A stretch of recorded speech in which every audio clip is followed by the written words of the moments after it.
high, that's why we so low key. She wanna fly with you, let's make three. I'll be your role model. Don't need help tomorrow. Gotta leave her out of my. Since starting my degree, I've really had time to think about my own habits, especially around the busy schedule and the things that I need to do.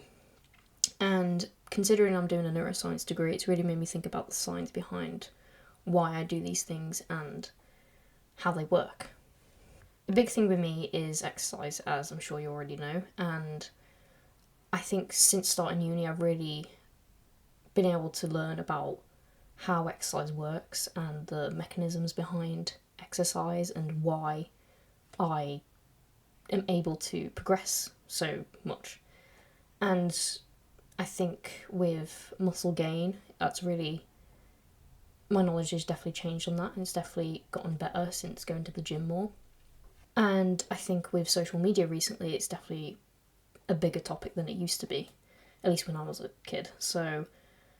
But I think the topic around exercise is very much on how you can get better exercise, the things you shouldn't do, the things you should do, the diet, the type of training you should do, and what you should aim for. But I think a under-looked at thing is the idea of exercise addiction. So I thought, why not do some research on it and find out if it's actually a real thing, whether it's a neuronal thing or whether it's just a made-up concept that people like to say as another mental health disorder. So I did some research and I investigated it, and I wanted to do a video on it. So thank you for listening, and let's get into it. So, is exercise addiction a real thing? Studies have shown that the role of the brain has shown some differences compared to people who do not have exercise addiction. For example, the right orbital frontal cortex, and in a language that is a bit more simpler, it basically means the frontal part of our brain, and this tends to change based on the person having the exercise addiction, just as much as if someone had a drug addiction or a food addiction. This would be in the same way, it would change in the same way. There's also a study showing that there's been decreased executive control function with people who have exercise addiction, meaning that they can't seem to carry out decisions as well as someone who doesn't have the addiction. They may have impaired control, cognitive control on what they do. For example, they may decide to exercise despite the fact that they're injured or not actually up for it. There's even been other studies showing that there's a link between differences in DNA, and it's been found people who have genes associated with OCD have the same genes as someone who has an exercise addiction, basically indicating that there are genetic markers to indicate whether someone has it or not. Now, there may be a good question of thinking whether it's actually a good thing or not, because think about it, it's probably much better to be addicted to exercise than it is to drugs or something that may potentially harm us. However, can it be? Because we see that people can get damaged from doing too much exercise. They can have physical injuries, and this can also stem into mental health issues such as depression and this idea of having low self-esteem. And it seems weird that we seem to praise it when a bodybuilder has 5% body fat, but when we see someone who may be anorexic, we think it's horrific. And that the only difference really that we can see is that they aren't working hard, quotation marks, or that the exercise addict doesn't have a known mental health condition, not diagnosed. However, there are many similarities between both, such as the idea of perfectionism, the idea of need for control, the distorted body image, and, like we said, the low self-esteem.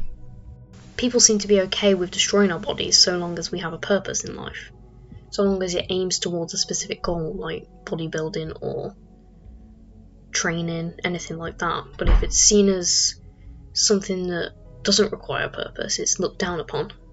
It's looked as like a bad mental health disorder. And don't get me wrong, it is, but can we consider that things like bodybuilding, extreme bodybuilding, aren't types of mental health disorders if they go too far? People might make the argument that it is very rare for this to occur, and that this may be incorrect for the average gym goer. However, we've got to think about the extreme athletes out there. Even if they're not common, they are a representation of what we aim to be like. People aim to be successful, people aim to be healthy, people aim to be as strong as they possibly can. So these are our representations of who we strive to be. And it's been shown that there's a prevalence of 14.2% of people having exercise addiction among endurance athletes. Now you might be thinking, how can someone look for signs of exercise addiction? Well, like I said before, it's similar to OCD in the sense of compulsion and obsessiveness. You may have an increased tolerance where you need to work out longer, work out harder to get the same, I suppose, high from it. The same endorphins, which are basically like dopamine but for exercise. You may have a loss of control of knowing when to stop and knowing your actual limit. Mention this one, the continuance despite injury, and even mood modification because of it. Now, would I say that exercise addiction is becoming a crisis? Well, in the sense, I wouldn't say it's well known or well documented at the minute due to how new it is. And people might start to think that it's just another mental health condition that people are trying to push forward. But to be honest, I think it's actually been here for quite a while. It's just people don't recognise it as something that could be harmful to us. One of the most negative effects could be the risk of suicide, especially in younger people. This could be due to perfectionism and the fear of failure.